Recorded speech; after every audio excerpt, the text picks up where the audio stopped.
Hi!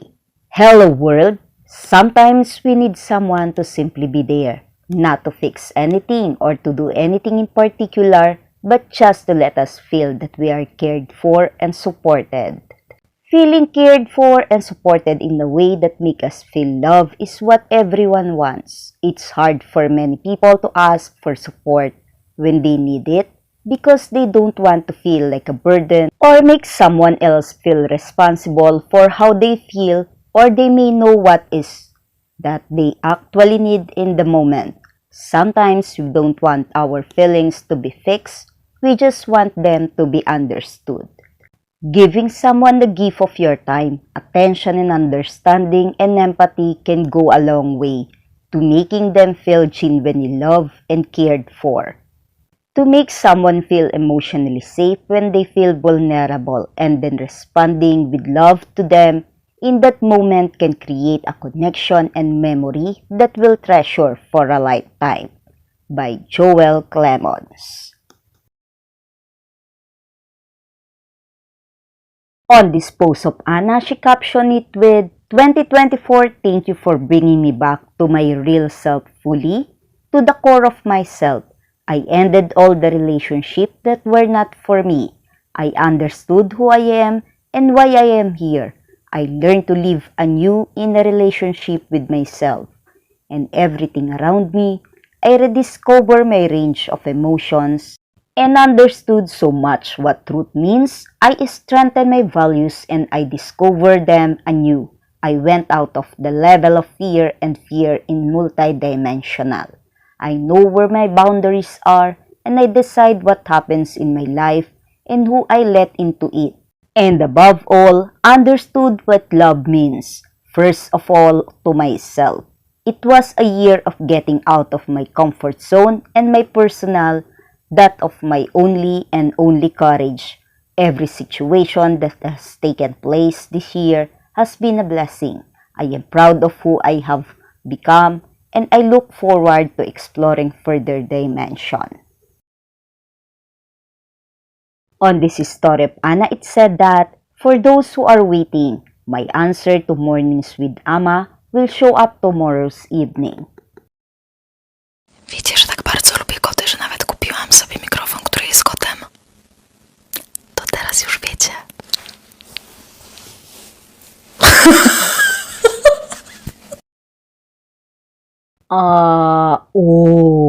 On Anna post, she said that she's a lip boss. So what's our superpower?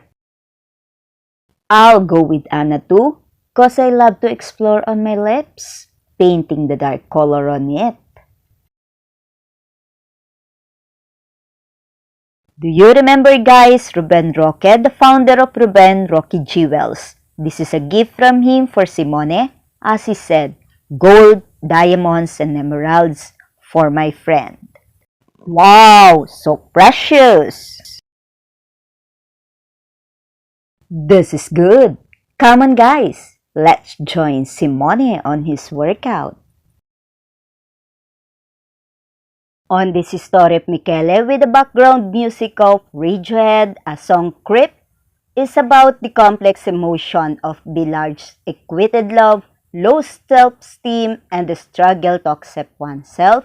The song lyrics are about a narrator who is captivated by a woman he sees as perfect while also feeling inadequate and like he doesn't belong. The song's message is one of a universal longing, insecurity, and the desire for connection. Hey, Brando! What are you doing this time? Are you fine with it?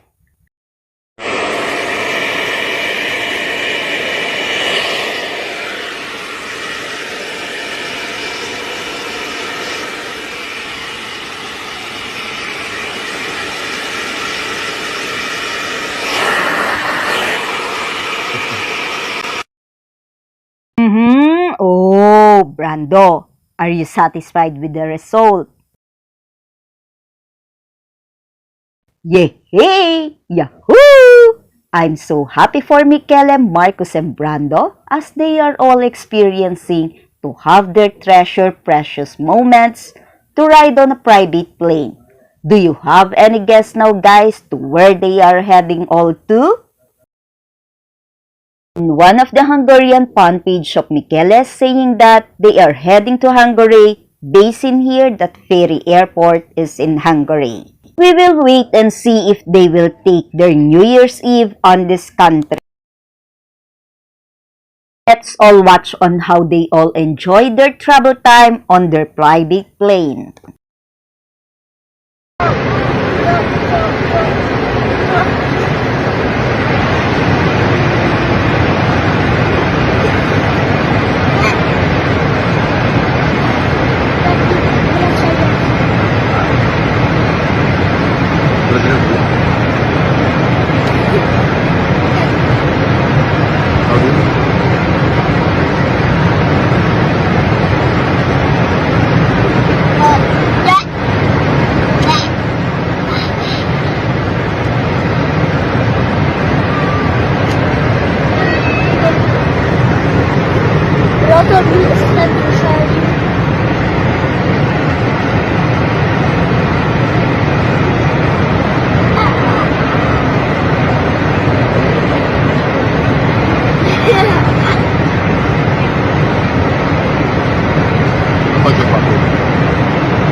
Here's the beauty of Hungary at night as we all overlooking at it. Do you remember, guys, the lyrics of the song Let's Go Somewhere, It Is Not Important Where We Are Heading. Let's go somewhere, we will find our way. Let's go of your anxiety for the first time. You will always wanted life to be full of mysteries. Well, if you have to take some risk to be free, not sure what it could be. Well, you have to be open for it and not afraid of it. Don't look back, you are ready for it. No one knows about tomorrow. Step right in it before it's too late for us. Let's all be ready for 2025. Thank you for watching my video today. Comment your reaction below. Don't forget to click the like button, share this video to others, and please subscribe on my channel. Day 365 of the 366 days of 2024. Happy New Year to all! May all the blessings of 2025 be with all of us. Thank you 2024 for all the blessings and all the answers to my prayers. First and foremost, thank you my dearest followers and subscribers that become my inspiration to do my social media work and enhancing it day by day. 2025 is the year of blessings and miracles, answer prayers, good news, and positive vibes only. I believe it and I affirm it. I do believe early morning, afternoon, every late night, and extra effort is for the vision. I sow for my future self. Success isn't just a destination. It's a mindset and a journey. A prosperous 2025 to all of us. Happy New Year! A message to all. You can follow your heart. You can until your path. You can break the mold. You can take the leap. You can free yourself from your fears. You can refuse to settle for less than you deserve. You can live a life aligned with your purpose and passions. You can do the thing you are not sure you can do. You can take the first step. You can create your future. You can have exactly what you have been dreaming about. You are strong enough. You are brave enough. You have what it takes. If you look for reasons why you can't, you will find them. That's the easy part. Your mind is tuned into self-protection. It will search for all the ways it can keep you safe. Safe from failure. safe from rejection, safe from ever experiencing the pain that comes with trying something and having it not work out the way you hope. But there comes a day when you realize that what once felt safe is now holding you back, that maybe you need to reframe from perspective, that maybe it's time to start telling a new story, a story of why you can.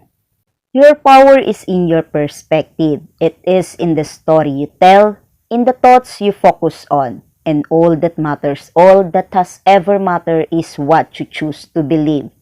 By Sana Kate Lee.